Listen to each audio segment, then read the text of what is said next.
Did you know that in Singapore, walking around naked in your own home could land you in jail? Or that selling chewing gum might cost you a whopping 100,000 Singapore dollars? Welcome to the Lion City, where the bizarre meets the extraordinary. Get ready as we dive into 15 shocking facts about Singapore that will change the way you see this incredible city. Are you ready to have your mind blown?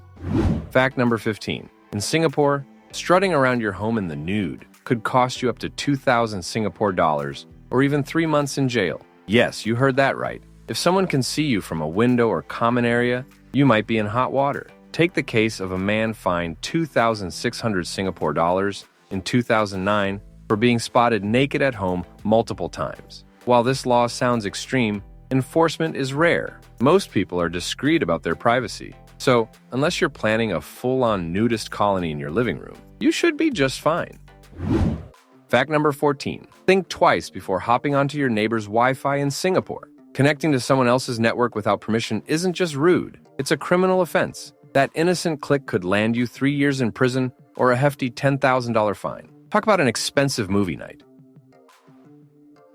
This law isn't just about casual browsing. It includes serious cybercrimes like hacking. The Singaporean government takes cybersecurity seriously. In a tech-driven nation, protecting digital borders is essential. Unauthorized access can lead to major security breaches, including data theft and cyber attacks. It's like leaving your front door wide open in a city full of tech-savvy thieves. So next time your Wi-Fi acts up, resist the urge to borrow your neighbor's connection. Instead, try asking them for the password. They might share. Just remember, in Singapore, it's always better to ask for permission than to risk an all-expenses-paid stay in Changi prison.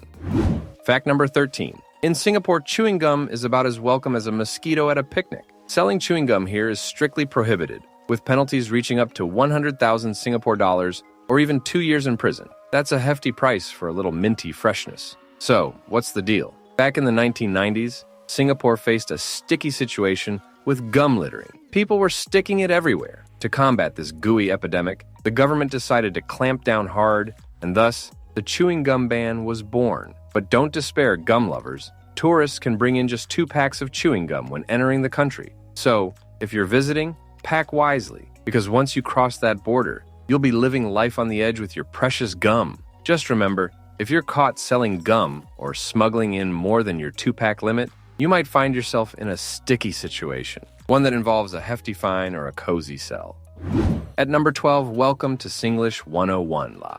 In Singapore, they don't just speak English. They've turned it into a linguistic rojak that's uniquely theirs. Singlish isn't just a way of talking. It's a cultural identity, served on a silver platter. English tossed into a wok, with Mandarin, Malay, Tamil, and a dash of Chinese dialects. The result? A mouth-watering language buffet that'll make your taste buds tingle. Picture this. You're chilling with your cockies when someone goes, "Hey, you want to go makan later or not?" If you're scratching your head, don't worry, la. They're just asking if you want to grab a bite. And if someone tells you, "Don't be so kiasu," they're basically saying, like, chill out, bro. But the real secret sauce of Singlish, it's their little particles like la, lay, and lor. These tiny words pack a punch, adding flavor and feeling to every sentence. So next time you're in Singapore, don't be a blur so tong. Embrace the Singlish la.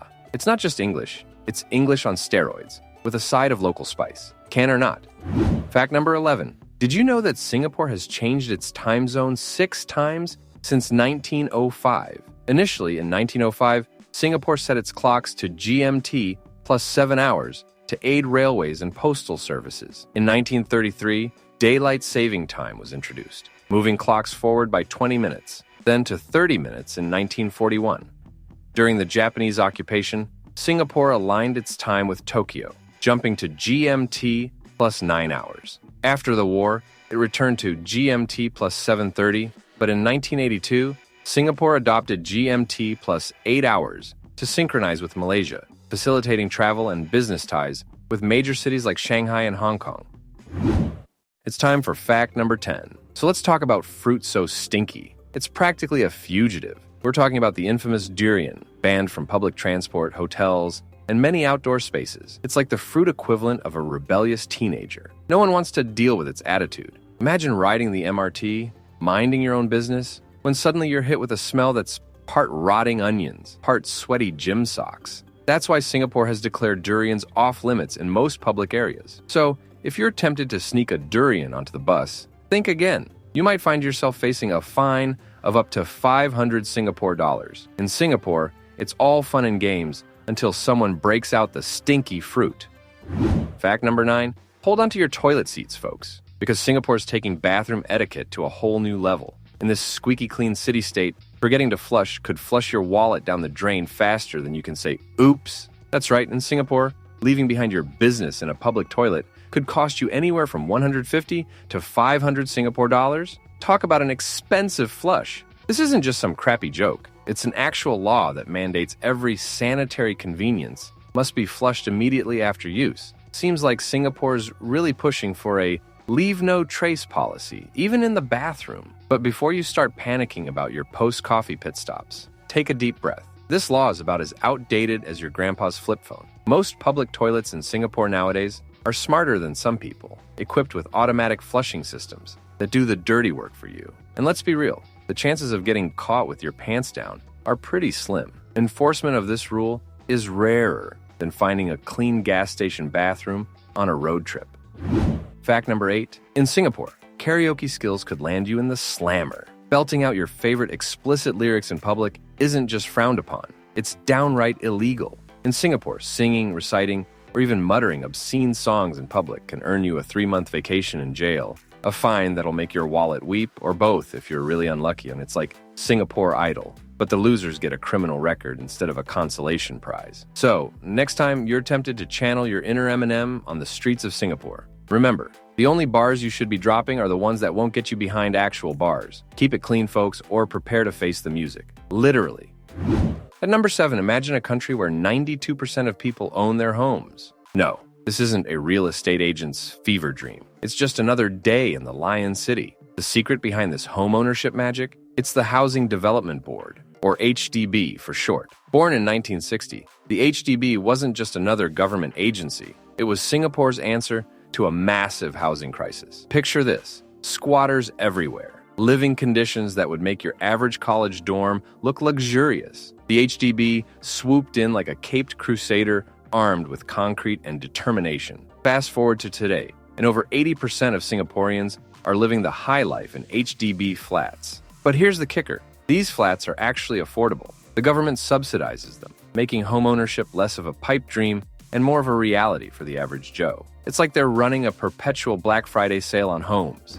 Fact number 6. When it comes to speed, Singaporeans are not just fast, they're lightning on 2 legs. With an average walking speed of about 6.15 kilometers per hour, they've earned the title of the fastest pedestrians in the world. A study found that they can cover 19 meters in just 10.55 seconds, leaving folks from 30 other countries in the dust. Interestingly, the pace of life in Singapore has increased by 30% over the past decade. While being a fast walker may seem impressive, it does come with downsides, like a tendency to be less helpful and higher rates of coronary heart disease.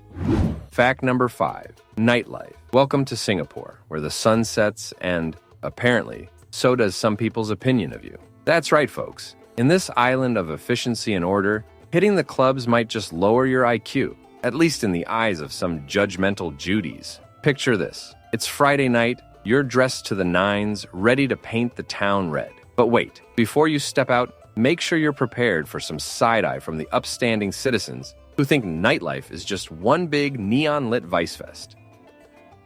In Singapore, some conservative elements have mastered the art of lumping nightlife together with every imaginable vice. It's like they believe dance floors are actually portals to moral decay, and every cocktail comes with a side of debauchery. Talk about a party pooper's paradise. But here's the kicker. There are actually folks out there who believe nightlife is for people with low IQs. That's right. Apparently, the ability to solve complex equations is inversely proportional to your ability to enjoy a good beat. Who knew? Move over, Einstein. Singapore's got its own pint-sized genius. Ainan Celeste Cawley amazes us at number 4. This kid's so smart, he probably solved Rubik's Cube while still in the womb. Born in 1999, Ainan was walking at 6 months and constructing complex sentences by his first birthday. His parents claim he said his first word at just 2 weeks old. Talk about an overachiever. By 6, while most kids were mastering the art of not eating glue, Ainan was giving public lectures. At 7, he passed the GCSE chemistry exam, diving into the periodic table while his peers were still learning about the water cycle. And just to make us feel inadequate, at 9, he recited pi to 518 decimal places and directed his first film at 12. When I was 12, I was still figuring out how to use deodorant.